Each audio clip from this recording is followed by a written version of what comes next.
Good morning student. Today we are doing 8th class maths. Exercise 7.2 करनी है आज हमने. पार्ट 1 में 7.1 एक्सरसाइज कंप्लीट की थी हमने. सबसे पहले इसका जो आज हमने करना है वो क्यूब रूट के रिगार्डिंग हम पढ़ेंगे. जो सिंबल होता है क्यूब रूट का वो क्या होता है, ये वाला सिंबल होता है इसके बीच क्यूब डाला जाता है. जो ये सिंबल था, this is the square root symbol. अगर यहाँ पर मैं 3 डाल दूँ तो ये बन जाएगा क्यूब रूट का सिंबल. अगर सिंपल हम रूट डालते हैं तो वो रूट का होता है, स्क्वायर रूट का होता है. अगर रूट के बीच आप 3 डाल दोगे तो वो क्या बन जाएगा, क्यूब रूट का सिंबल बन जाएगा. जैसे हम लिख सकते हैं 8 का क्यूब रूट कैसे लिख सकते हैं, 8 ऊपर रूट डाल दिया और रूट के बीच यहाँ पर 3 डाल देना है तो ये बन गया 8 का क्यूब रूट. 8 का क्यूब रूट कैसे निकाला जाता है, क्या करेंगे हम इसके फैक्टर बनाएंगे और फैक्टर बनाने के बाद 3 के पेयर करेंगे. जैसे हम स्क्वायर रूट फाइंड आउट किया था ना, स्क्वायर रूट में हम क्या करते थे 2 नंबर के पेयर बनाते थे. इसमें कितने नंबर के पेयर बनाएंगे, 3 नंबर के पेयर बनाएंगे, बिकॉज हमने यहाँ पर क्यूब फाइंड आउट करनी है. जैसे 8 है, 8 के मैंने फैक्टर कर दिए, 8 के फैक्टर कर दिए, कितने बन गए, 3 फैक्टर बन गए ना, 2 3 बार आ गया. तो क्या करेंगे, इसके ऊपर रूट डाल दिया हमने, रूट की पावर 3 डाल दी, ये क्या बन गए 3 2 आ गए. अब यहाँ पर इसको मैं क्या लिख सकता हूँ, 2 की पावर क्यूब लिख सकता हूँ और ये 3 और 3 दोनों क्या हो जाएंगे, कैंसिल हो जाएंगे. आंसर मेरा क्या बन जाएगा, 2 बन जाएगा. इसको एक और मेथड से आप कैसे लिख सकते हो इस चीज़ को, ठीक है. आपने कॉपी पे जो मेथड अडॉप्ट करना है वो अलग करना है, ठीक है. देखो कैसे करना है इसको. एक तो ये वाला था 8 की पावर रूट 3 को मैं क्या लिख सकता हूँ, 8 की पावर 1/3. जैसे मैंने कोई भी नंबर था मेरे पास, अगर 4 की पावर रूट है, मान लो 4 की पावर रूट है तो 4 इसको क्या लिख सकता हूँ मैं, 1/2 लिख सकता हूँ. रूट का मतलब क्या होता है 1/2, लेकिन क्यूब रूट का मतलब क्या हो जाता है 1/3. तो 8 की पावर 1/3, 8 को कितने टाइम लिखूंगा मैं, 8 को फैक्टर बना के 2 × 2 × 2, तो 2 की पावर क्यूब और 3 के साथ 3 कैंसिल हो जाएगा. आंसर क्या बचेगा मेरा, 2 बचेगा. तो आप कैसे भी फाइंड आउट करो आंसर आपका 2 ही आना है, ठीक है. क्या है इसमें डिफरेंट, ये मैंने सिंपल वैसे लिख दिया तीनों टाइम. यहाँ पर मैंने क्या कर दिया कि जो 3 यहाँ पर था इसको क्या कर दिया 1/3 पावर कर दी 8 की. ये दोनों चीज़ें एक दूसरे के इक्वल होती हैं, ये हमें पता होना चाहिए. तो आज हम क्यूब रूट पढ़ेंगे बाय द प्राइम फैक्टराइजेशन. हम नंबर की प्राइम फैक्टराइजेशन करेंगे और वहाँ से क्यूब रूट फाइंड आउट किया करेंगे. ये जस्ट आपको इंट्रोडक्शन से बताने के लिए जो क्वेश्चंस करने हैं वो आपने इस तरह करने हैं. आपके पास ये रही exercise 7.2. Find cube root of each of the following number by prime factorisation. ये नंबर गिवन है, इनके प्राइम फैक्टर बनाएंगे और क्यूब रूट फाइंड आउट करेंगे, ठीक है राजी. तो जो आपने क्वेश्चन कर रहे हैं वो इस मेथड के साथ करने हैं जो मैंने यहाँ पर एक्सरसाइज में करवाया हुआ है. देखो 512 है, मैंने सेकंड क्वेश्चन उठाया, इसके फैक्टर बनाएंगे. फैक्टर कैसे बनाए जाते हैं, देखो पहले लास्ट पे क्या है 2 है तो 2 पे डिवाइड होगा, 2 पे डिवाइड करूँगा तो 256 आएगा. अगेन 2 पे डिवाइड होगा, ये 2 पे ही डिवाइड होता जाएगा. तो ऐसे आपने फैक्टर बनाने हैं.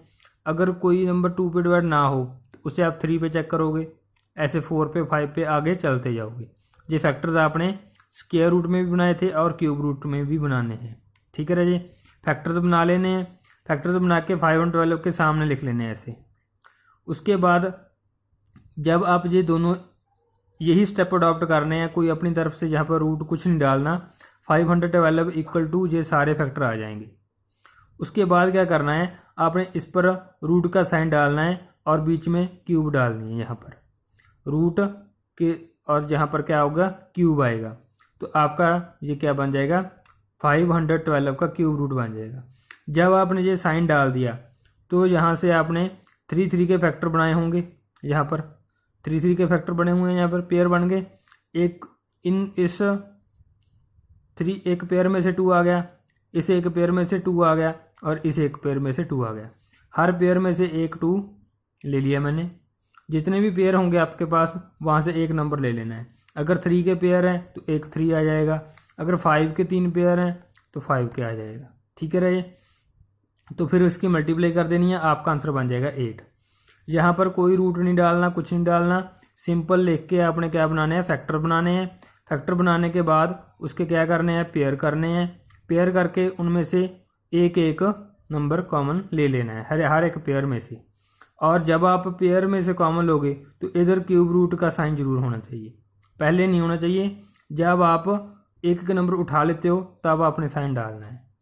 तो आपका जो आंसर आया 512 की क्यूब का, इसका क्या आया, 8 आ गया आंसर आपका। एक क्वेश्चन और किया मैंने, जैसे 110592, इसके फैक्टर बना दिए। ये सारे फैक्टर बने हुए हैं इसके, चेक कर लो, ये सारे फैक्टर्स बने हुए हैं। 2 पे डिवाइड हुआ, फिर आगे जाके ये 3 पे डिवाइड हुआ। सिंपल इसको लिखा, सारे फैक्टर्स लिख दिए जितने भी थे। उसके बाद 3 3 के पेयर बना दिए। ये 2 3 अलग हो गए, आगे वाले अलग हो गए, और ये 3 एक पेयर बन गया। यहाँ पर सिंपल लिखा था, अब साइन डाल दिया। एक बार आपने सिंपल लिख के पेयर बना देने हैं, उसके बाद क्यूब रूट का साइन डालना है। जब क्यूब रूट का साइन डाल दिया तब आपने ये सारे नहीं लिखने, क्या लिखना है, इस 2 में से एक 2 आ जाएगा, इस पेयर में से एक 2 आ जाएगा, नेक्स्ट वाले में से एक 2 आएगा, और ये वाले में से हर एक पेयर में से सिंगल सिंगल नंबर लिख देना है हमने, और इन 3 में से एक 3 आ गया आपके पास। अब इनकी कर देनी है मल्टीप्लिकेशन, तो आंसर क्या आएगा, 48। ठीक है जी। तो यही मेथड अडॉप्ट करना है सारे क्वेश्चन करने के लिए आपने। तो उसके बाद आपके पास सेकंड है जो ट्रू फॉल्स हैं। ट्रू फॉल्स है, state true false. Cube of any odd number is even. कहते हैं क्यूब ऑफ किसी भी नंबर, ऑड नंबर की क्यूब करो तो वो क्या आएगा, इवन आएगा। ये फॉल्स है जी। अगर मैं 7 की क्यूब करूँगा तो वो ऑड बन रहा है, ये बोल रहे हैं कि इवन बनेगा, इसलिए इसका आंसर आएगा फॉल्स। नेक्स्ट जो हमारे सेकंड है, a perfect cube does not and with zero. कहते हैं परफेक्ट क्यूब 2 जीरो से एंड नहीं होता, ये ट्रू है। परफेक्ट क्यूब होने के लिए या तो 3 जीरो होनी चाहिए या 6 जीरो होनी चाहिए। ठीक है, मतलब अगर 2 जीरोज हैं तो वो परफेक्ट क्यूब नहीं होगा, ये बात क्लियर है। मतलब अगर 100 है, 2500 है, ठीक है, कुछ भी लिखा हुआ है, अगर पीछे 2 जीरोज आ रही हैं तो वो परफेक्ट क्यूब नहीं होगा। दिस इज द ट्रू, इसका आंसर आएगा ट्रू आ जाएगा। If square of a number end with 5 then it's cube end with 25। ये फॉल्स है जी। कहते हैं किसी नंबर का अगर स्क्वायर 5 से एंड हो रहा है तो उसकी क्यूब 25 से एंड होगी। मान लो मैंने 15 ले लिया, 15 का स्क्वायर किया तो क्या आया, 225 आया। एंड किसके साथ हो रहा है, 5 के साथ। तो अगर मैं इसकी क्यूब करूँगा तो वो 75 के साथ एंड हो रही है, तो इसलिए ये फॉल्स आएगा इसका आंसर थर्ड का। ये आपको सॉल्यूशन की सारी जो मैं करवाए हैं ट्रू फॉल्स, इसकी आपको PDF मिल जाएगी। Next, there is no perfect cube with which end with 8।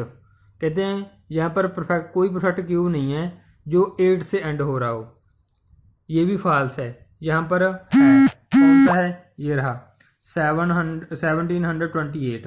इसका अगर मैं क्यूब रूट करूँगा तो 12 आ रहा है। ठीक है, और ये एंड भी किसके साथ हो रहा है, 8 के साथ। जो नंबर 8 के साथ एंड हो रहा है कहते हैं उसका क्यूब रूट नहीं निकल सकता, तो यहाँ पर तो 12 क्यूब रूट आ गया है, इसलिए this is a false. Okay, next, the cube of 2 digit number में बी 3 डिजिट नंबर। ये फॉल्स है ये। 2 डिजिट नंबर की जो हमारे पास क्यूब होगी वो 3 या 3 से ज़्यादा भी बन सकती है। ठीक है, द क्यूब ऑफ 2, ये फॉल्स आएगा ऊपर वाले का।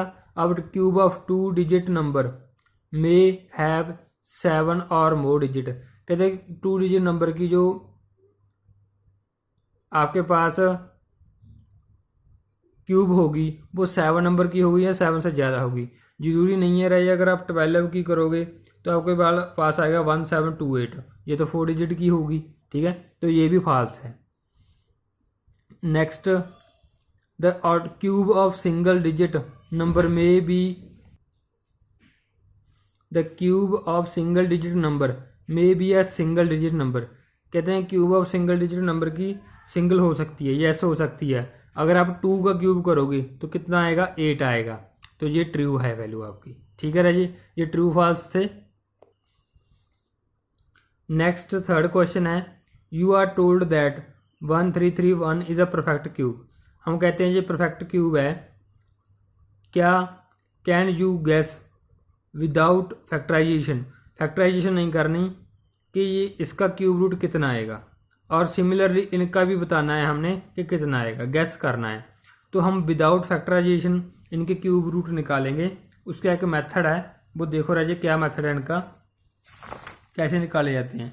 जैसे मैं एक सम का निकालूंगा, पहले ये वाला सम करते हैं 4913 वाला, पहले वाला बाद में करेंगे। 4913 है ना, तो फर्स्ट स्टेप आपका क्या होगा, आपने क्या करना है, इसके पेयर बनाने हैं 3 के पीछे से लेके, यहाँ से काउंट स्टार्ट करना है 1 2 3 9 तक एक पेयर बन जाना है, मतलब 3 डिजिट का एक पेयर बना लेना है, और जो बाकी रह जाएंगे उनका अलग बना लेना है, जो जैसे मैंने बनाए हैं। स्टार्ट इस साइड से ही करना है, आपने राइट हैंड साइड से ही करना है बनाने, ठीक है। 3 नंबर का बनाना है पहले, उसके बाद 3 3 के बनाने हैं। अगर एक रह गया तो कोई बात नहीं, 2 रह गया तो भी कोई बात नहीं, अगर 3 है तो 3 का बन जाएगा, अगर ज़्यादा है मतलब आपने जो पेयर बनाने हैं वो 3 3 नंबर के ही बनाने हैं। स्टार्ट राइट हैंड साइड से ही करना है। अब ये फर्स्ट पार्ट हो गया, इसको एक पार्ट कह दो, इसको सेकंड पार्ट कह दो। पहले फर्स्ट पार्ट को देखेंगे। फर्स्ट पार्ट में आपके पास 913 है ना, तो लास्ट पे जो यूनिट डिजिट आया है वो कौन सा आया है, 3 आया है। तो आपने चेक करना है कि किस नंबर का क्यूब करके 3 बनता है, 1 का क्यूब करके, या 2 का, या 3 का, या 4 का, या 5 का, या 7 का। किस नंबर का क्यूब करो कि लास्ट पे 3 आए, जहाँ पे 8 आया, जहाँ पे 7 आया, जहाँ पे 4 आ गया। 5 का क्यूब करोगे क्या आएगा, 5 आएगा। अगर आप 7 का क्यूब कर रहे हो तो कितना आ रहा है, 3 आ रहा है। तो अगर मैं 7 का क्यूब करूं तो मेरे पास बनेगा 3 4 3, तो लास्ट पे 3 आ गया। तो मैं क्या नंबर उठाऊंगा, तो मैं उठाऊंगा 7, तो 7 नंबर यहाँ पे लिख देना है। मतलब आपने यहाँ पर वो नंबर लिखना है जो जिसका क्यूब करके इसका लास्ट नंबर बने, ठीक है। जैसे 7 का क्यूब करके 3 बन रहा था, तो मैंने यहाँ पे 7 लिख दिया। अब सेकंड पार्ट की तरफ जाना है। सेकंड पार्ट कौन सा है आपका, सेकंड पार्ट है 4 वाला। 4 आपने चेक करना है किस नंबर के क्यूब के बीच लाई करता है। 1 का क्यूब एंड 2 का क्यूब किया, 1 का क्यूब कितना होता है 1, 2 का क्यूब कितना होता है 8, 4 इन दोनों के बीच लाई कर रहा है। और 1 और 2 में से, 1 और 2 में से स्मॉल कौन सा है, 1, 1 और 2 में से स्मॉल कौन सा है 1, तो यहाँ पर लिख देना है आपने 1। तो ये आपका आंसर आ जाएगा, 17 is the cube root of that number. Okay Raji, एक क्वेश्चन और बताता हूँ। जैसे ये वाला क्वेश्चन है, पेयर बनाए मैंने, यहाँ से स्टार्ट किया, 3 के बन गए और 2 के बन गए। पहला पार्ट उठाया 167, 167 में लास्ट नंबर कौन सा है 7। किस नंबर का मैं क्यूब करूँ कि 7 आए लास्ट पे। अगर मैं 3 का क्यूब करूँ तो 27 बन गया, 7 आ गया लास्ट पे, यस। तो ये वाला 3 उठा के मैं आंसर में लिख दूंगा यहाँ पर। आपने इतना ही काम करना है, आपने यही चेक करना है पहले कि जो लास्ट नंबर है वो किसका क्यूब बन रहा है, वही यहाँ पर आएगा। ये 7 किसका क्यूब बनता होता है, 3 का, ठीक है, जो लास्ट पे बनता है। जैसे ये बन गया तो 3 आ गया। उसके बाद कौन सा बचा, 12। सेकंड पार्ट उठाया मैंने 12 किसके बीच आता है, 12 लाई बिटवीन 2 की क्यूब एंड 3 की क्यूब, इन दोनों की क्यूब के बीच लाई कर रहा है। तो क्या उठाएंगे, स्मॉल वाला 2 उठा के यहाँ पे लिख देना है। और जो 23 है आपका, ये वाला 23, दिस इज द आंसर। देखो थर्ड एक और देखो, सेम पेयर बना दिए, 3 के और 2 के पेयर बन गए। पहले यहाँ से स्टार्ट किया। जो फर्स्ट पार्ट है उसमें लास्ट पे क्या आया है, 8 आया। 8 किसका क्यूब होता है, हमें मालूम है 2 का क्यूब होता है। तो 2 उठा के यहाँ पे लिख देना है। मतलब जो जिसका क्यूब करे वो नंबर यहाँ पर आएगा, ना कि 8 आएगा, ठीक है राजी। तो अगर आप 2 का क्यूब करोगे तो लास्ट पे 8 बन रहा है, तो 2 यहाँ पर आ जाएगा। सिमिलर सेकंड पार्ट देखोगे, 32 किसके बीच लाई कर रहा है, 3 की क्यूब के और 4 की क्यूब के बीच, इसके बीच आ रहा है। तो स्मॉलर नंबर उठाओगे आप 3 यहाँ पर लिख देना है, तो 32 इसका आंसर बन जाएगा, ठीक है। ऐसे जैसे फर्स्ट क्वेश्चन था, इसके पेयर बनाए, ये बन गए 3 133, इसका लास्ट क्या है 1, 1 का क्यूब क्या होता है 1 ही होता है, तो यहाँ पर 1 ही आ जाएगा। और बचा क्या आ गई 1 बचा, तो 1 लिख देंगे। ठीक है जी। तो ऐसे आपने ये सारी एक्सरसाइज जो 7.2 एक्सरसाइज है ये कंप्लीट करनी है अपनी फेयर कॉपी पे कंप्लीट कर देनी है ये सारी 7.2 एक्सरसाइज। ये जो सम है ये मैं आपको PDF में सेंड कर दूंगा, ठीक है। और 7.2 का जो फर्स्ट सम है उसके भी सोल्यूशन मिल जाएंगे और ट्रू फॉल्स के भी सोल्यूशन आपको मिल जाएंगे PDF में। तो आपने फेयर कॉपी पे इसको कंप्लीट कर लेना है। अगर कोई भी डाउट होगा तो लाइव क्लास में हम क्लियर करेंगे। Thank you, have a nice day.